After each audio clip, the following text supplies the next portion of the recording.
Hi, I'm Craig Trnka, and we're going to talk a little bit about match play and what it is. Match play is a contest that's a head-to-head competition that the WCB's been doing for probably 7 or 8 years. And what it's about is it's getting a practical aspect and learning skill sets. So it's eagle eye. You look at the foot. We don't let you measure the foot, but you look at the foot and you get a 10-second look at the foot. And then you fabricate an appliance. It could be everything from a bar shoe to a rain and plate to a mushroom shoe. We've done a lot of different things.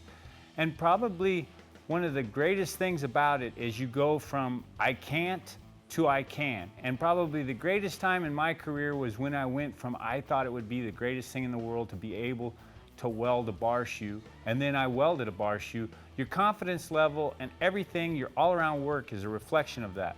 So what we've done with match play is we try to get other shoes, and you get people that say, I just can't do it in that time.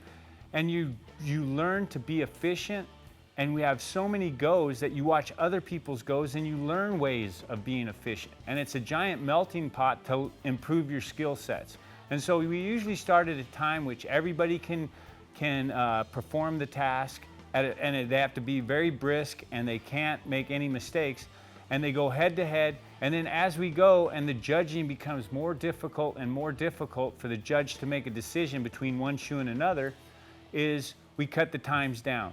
And there's people who can actually say that they've never even made a roadster in a time on a foot, and then they can do it in 12 minutes, which is unbelievable. So that's the goal. And in your everyday work, money is made when things fit efficiently and the first time.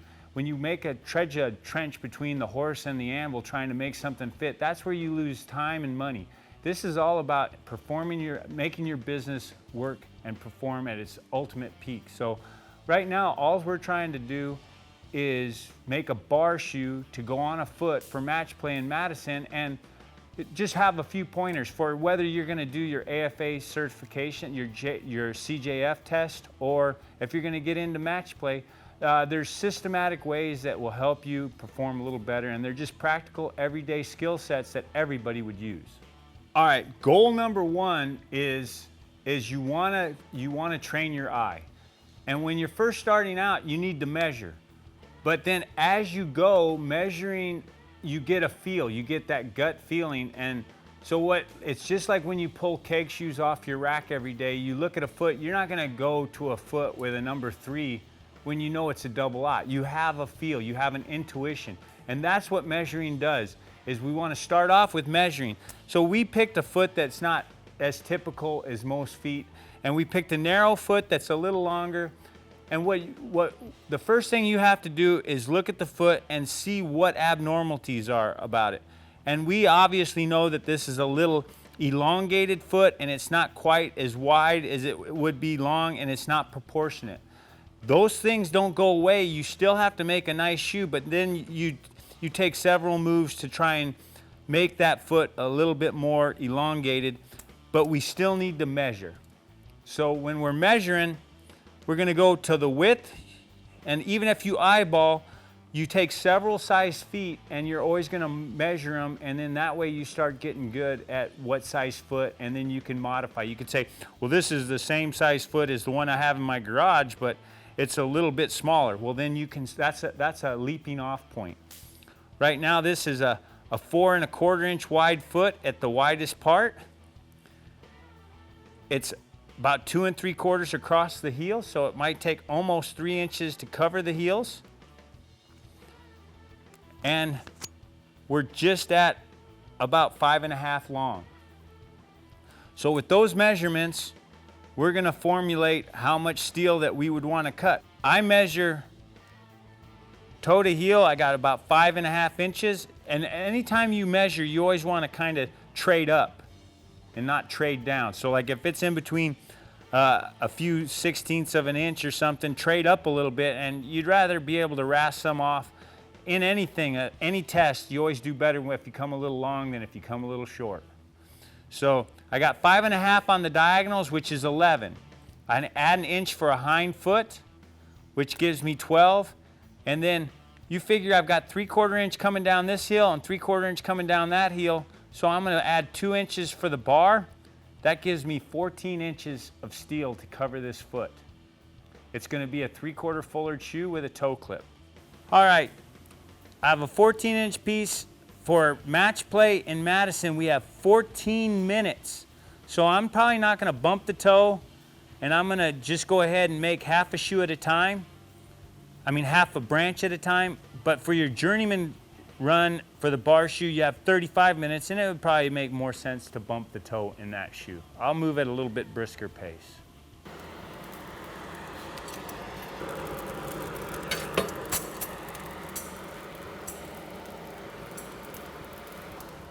I'll make the toe bend.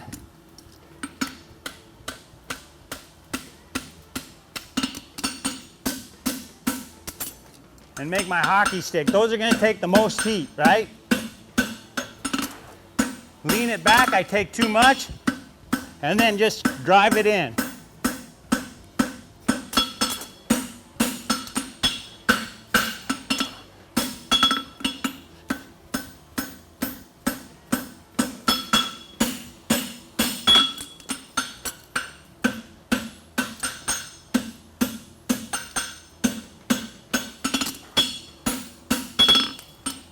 Scarf it real quick. And you don't want to waste much time being outside the fire. You want to keep your steel hot as possible.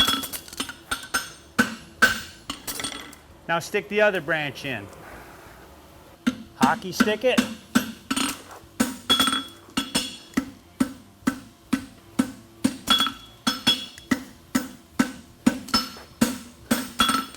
I don't want to just cock that end in. I want to be able to get that material in there.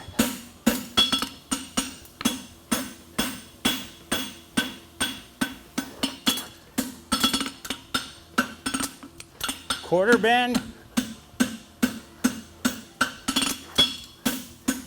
And then just get my toe bend finalized. Everybody wrecks their shoe by trying to get the quarters to match up, and I want my toe to be in the center of the shoe.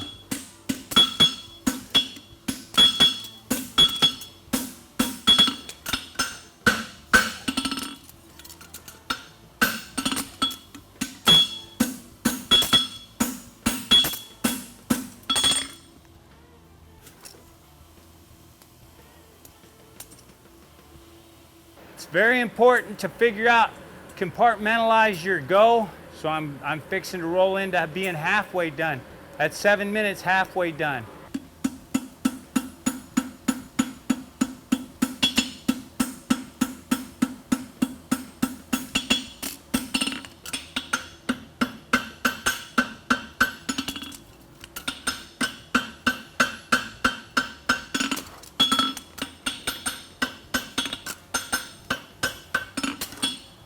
All right, so I know I got a tight toe, so I'm just tightening up my toe. It's enough of the shoe is made, I can mark my fuller in.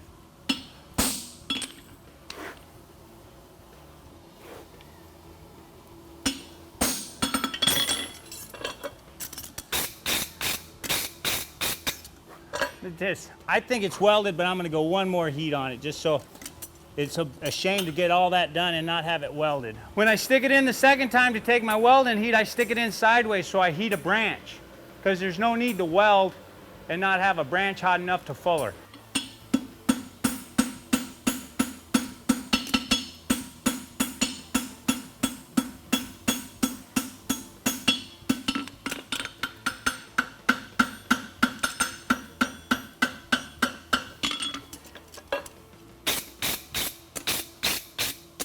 Plenty of heat to fuller. Appropriate amount of nails.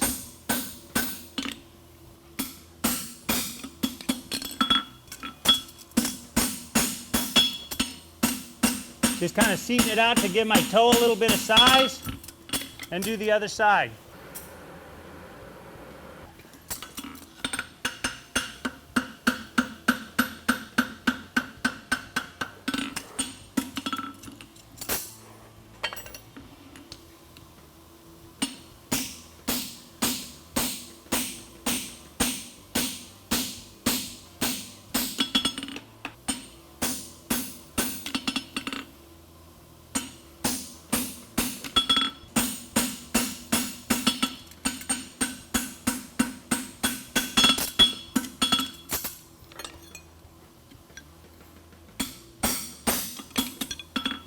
Take my bob punch, get dead center.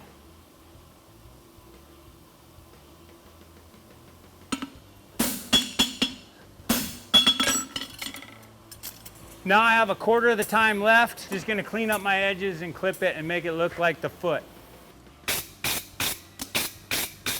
The reason I use the bob punch is you can hit it hard and accurately and not have a bunch of little hammer blows.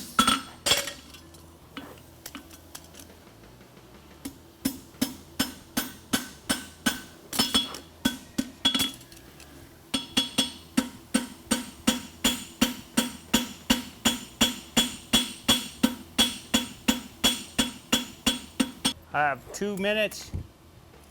I'm wide. So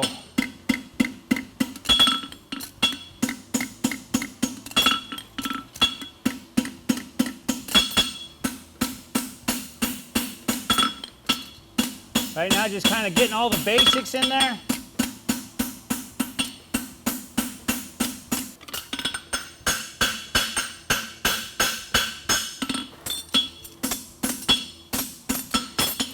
Just the basics, flat, flat, and flat, and then nail fit, and just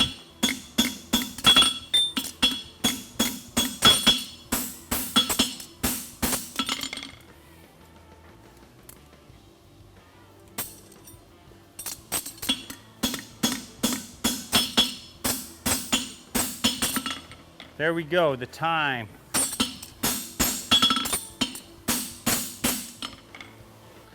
All right, obviously, you could make a bar shoe in a lot longer time, but the demonstration is to show that you could make a serviceable bar shoe in 14 minutes.